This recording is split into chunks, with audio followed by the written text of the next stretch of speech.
Assalamualaikum warahmatullahi wabarakatuh. Nama saya Sabrina Indor Zafia. Baik, saya akan menjelaskan tentang pengertian negara hukum.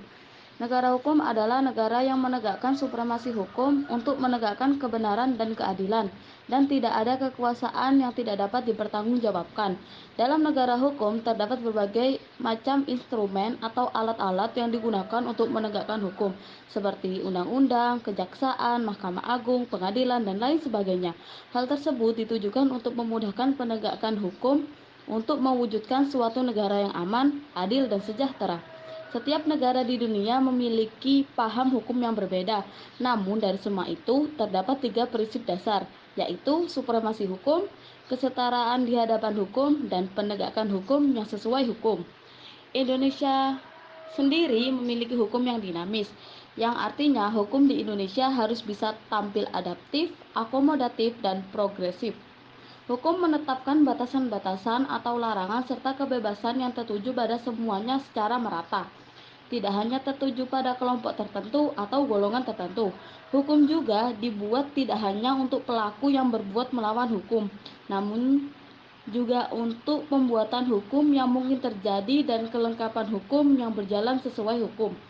Hukum yang dinamis bisa menyesuaikan terhadap kemajuan dan perkembangan, namun tetap memiliki dasar yang relevansi di setiap pembangunan.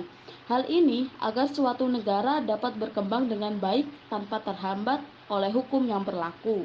Nama saya Yasmin Zafar. Di sini saya sebagai pemateri dan saya melanjutkan presentasi teman saya. B. Konsep negara hukum. Hingga saat ini ada beberapa konsep yang terkenal, yaitu konsep Rechtsstaat dan the rule of law.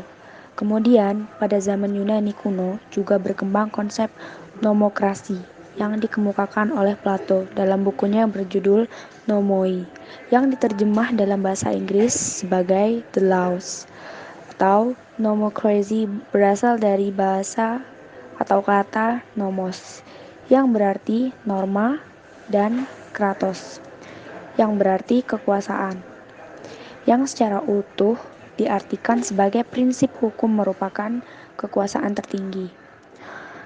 Modern ini Julius Stahl mengemukakan 4 elemen yang penting dari konsep negara hukum, yaitu 1. Perlindungan HAM, 2. Pembagian kekuasaan, 3. Pemerintahan berdasarkan undang-undang, 4. Peradilan tata usaha negara. 4 elemen tersebut dapat digabungkan dengan 3 prinsip dasar hukum negara atau rule of law sebagai suatu tanda yang menandai ciri-ciri suatu negara hukum dengan penambahan prinsip keadilan yang bebas dan tidak memihak atau berat sebelah. Indonesia sebagai negara hukum memiliki ciri-ciri sebagai berikut. 1. Hukum bersumber pada Pancasila. 2. Berdaulatan rakyat.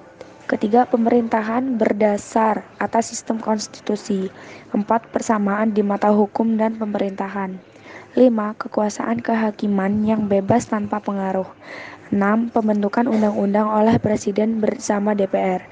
7. Adanya MPR. Baik, untuk presentasi selanjutnya akan dilanjutkan oleh teman saya. Terima kasih. Perkenalkan, nama saya Aulia Pratika, akan melanjutkan penjelasan materi dari materi sebelumnya. Materi C, hubungan negara hukum dan HAM. Hak asasi manusia adalah suatu hak fundamental yang dimiliki manusia yang melekat pada seorang dari lahir.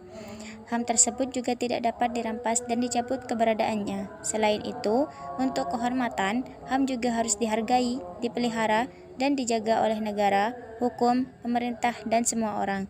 Hubungan antara HAM dan negara hukum sangat erat dan saling berhubungan serta tidak dapat dipisahkan, karena suatu hukum berfungsi untuk melindungi hak asasi manusia itu.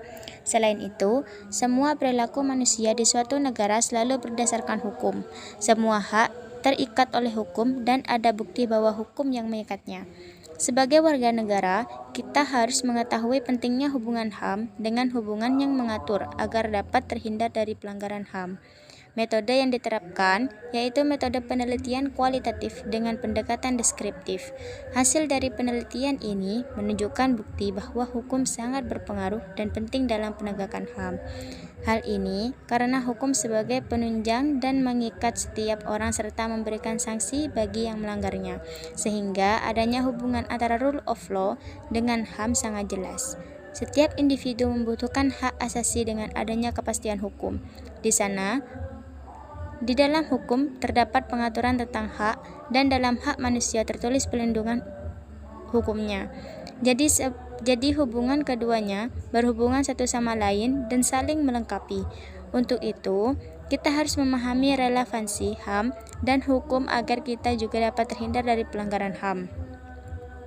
Jadi, secara sederhana, hubungan antara HAM dan negara hukum itu sangat erat dan saling berhubungan serta tidak dapat dipisahkan karena suatu hukum berfungsi untuk melindungi hak asasi manusia itu.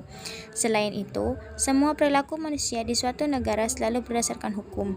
Semua hak terikat oleh hukum dan ada bukti bahwa hukum yang mengikatnya. Baik, sekian dari saya. Materi selanjutnya akan dijelaskan oleh teman saya. Baik, saya Muhammad Fajar Aryadi akan melanjutkan materi D, HAM di Indonesia. Dalam penegakan HAM itu sendiri, pemerintah Indonesia telah berupaya dengan membuat undang-undang, membentuk Komisi Nasional HAM, membentuk pengadilan HAM, memasukkannya dalam kurikulum pelajaran dan sebagainya. Namun pada prakteknya, setelah hukum tentang HAM dibuat, pelanggaran HAM masih saja terjadi hingga saat ini. Mungkin penegakan HAM di Indonesia masih terbilang kurang, sebab masih ada saja pelanggaran yang terjadi. Sebagai contoh kecil ialah kasus pembunuhan aktivis Munir.